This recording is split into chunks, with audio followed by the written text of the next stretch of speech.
शब्द का इस्तेमाल मुख्यमंत्री धामी कर रहे हैं और अध्यादेश योगी सरकार ला रही है।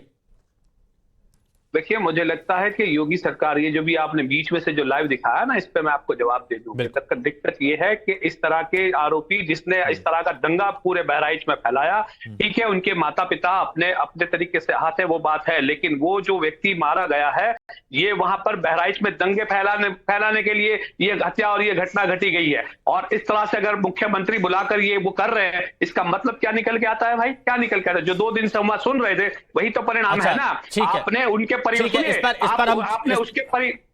उसके परिवार के जनों से जाके आपने बात की, जिसके घर पे आपने चढ़ के दंगाबाजी की। एक मिनट फिर देखिए, मैं मुद्दा चेंज नहीं करना चाहता, लेकिन आप ये बता रहे हैं हत्या को जायज ठहरा रहे हैं आप?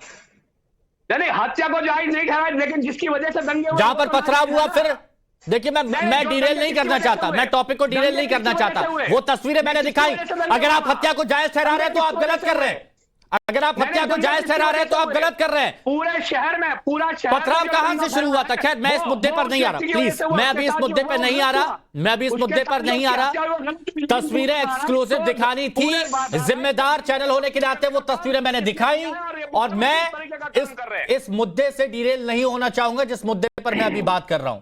इस पर आप कुछ कहना चाहेंगे? जो थूक जिहाद। देखिए, मैं आपको एक बात जवाब।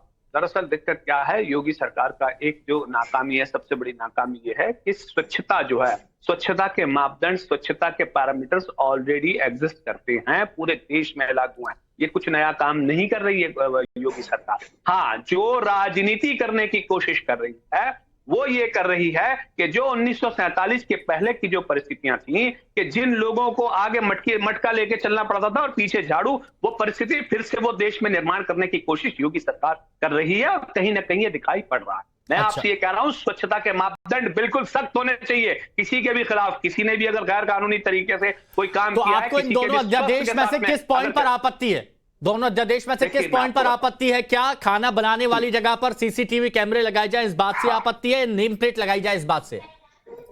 बिल्कुल। देखिए, मैं आपको बताऊं, सबसे पहली आपत्ति ये है कि पूरे प्रदेश में जिस तरह से खाद्य पदार्थ में जो मिलावट हो रही है, सब्जी में जो किसान में मिलावट हो रही है, वहां पर दूध में जो मिलावट हो रही है, दवाइयों में जो मिलावट हो रही है, मुझे लगता है कि इससे कहीं ज्यादा बड़ी मिलावट वो है जो लोगों के स्वास्थ्य के साथ हो रही है। लेकिन योगी अगर कहीं जूस में मूत्र मिला दिया जाता है तो वो स्वास्थ्य के साथ खिलवाड़ नहीं है।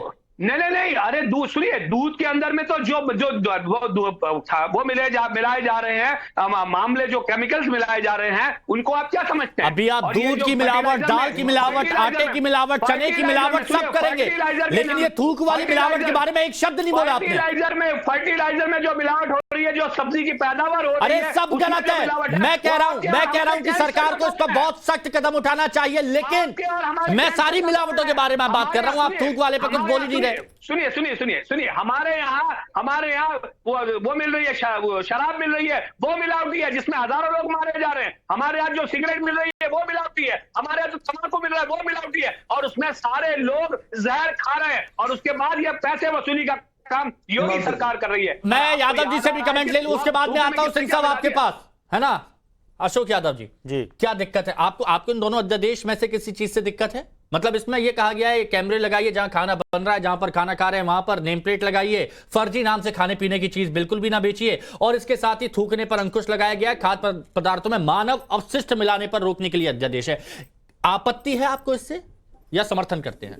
देखिए, सवाल आपत्ति और समर्थन का नहीं है, सवाल है ये योगी सरकार जब से चुनाव हारी है 4 जून 2024 से लोकसभा का, तब से इस तरह कुछ ऐसा काम कर रही है, हारी है, जिससे बिल्कुल हारी है भाई। 62 में से 33 सीट पे सिमट गई तो हारना ही कहा जाएगा ना। देखिए, लोकसभा चुनाव तो केंद्र का, उत्तर प्रदेश नहीं, मैं पहले कहूंगा। योगी सरकार तो हारी है, योगी सरकार तो हारी है, ठीक है जी।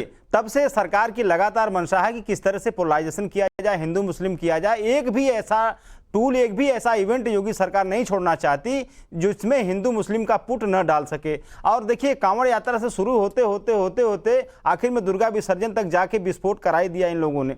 देखिए, सवाल कानून का नहीं है। कानून तो देखिए Himanshu ji, prevention of food adulteration act 1954 already हमारे देश में है। इसके बाद FSSI food and safety and standard authority of India, FSSI, ये 2008 से इस देश में काम कर रहा है। ये तो सारे कानूनों के होने के बाद पर इस जिस आप बात कर रहे हैं एफएसएसएआई में, तो इसमें ये कहां पर है कि आप जो खाना जहां पर बन रहा है वहां सीसीटीवी कैमरा लगा होना चाहिए? इसमें कुछ बदलाव, अगर कुछ चेंजेस करके अगर लाया जा रहा है तो उसमें दिक्कत क्या है? पारदर्शिता ही तो आएगी इसमें। कहीं हिंदू मुस्लिम का तो जिक्र नहीं है, बस ये है कि थूकने पर अंकुश लगाने के लिए अध्यादेश है।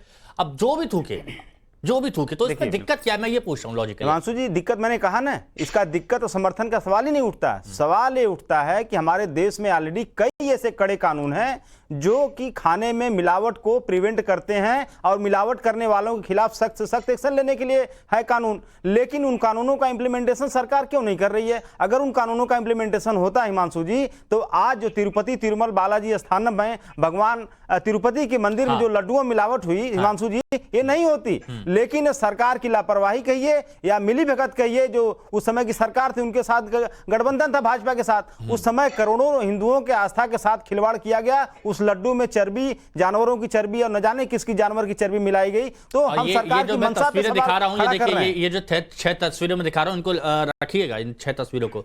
यहाँ पर कहीं पर खाने में, कहीं पर चेहरे पर किसी भी तरह से ये जो थूका जा रहा है, इसको आप जायज ठहराते हैं? बिल्कुल नहीं जायज ठहराते हैं हिमांशु जी। देखिए इस तरह तो अगर इसको रोकने के लिए कोई भी सरकार कदम उठाए तो आप उसके साथ हैं?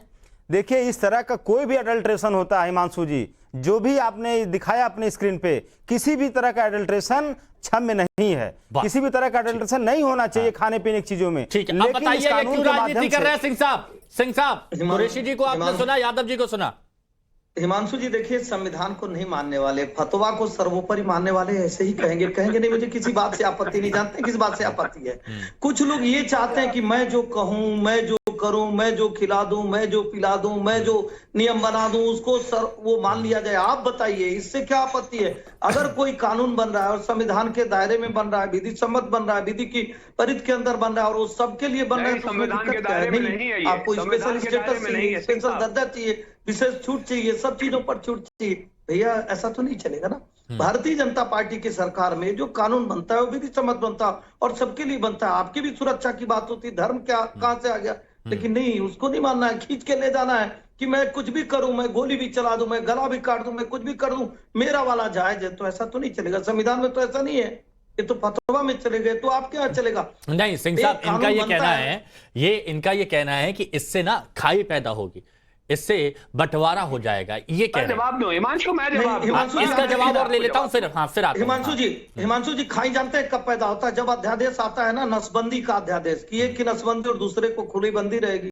जब समान कानून न आकर पर्सनल मुस्लिम पर्सनल लॉ बोर्ड आता है, तब खाई होता है कि मतलब भारत में भारत में हिंदू कहाँ, मुस्लिम कहाँ। जब वक्त कानून आता है कि मानो हम ही सुनवाई करेंगे, हम ही जज हैं, हम ही वकील हैं, हमारा ही सब कुछ है, तब दिक्कत आती है।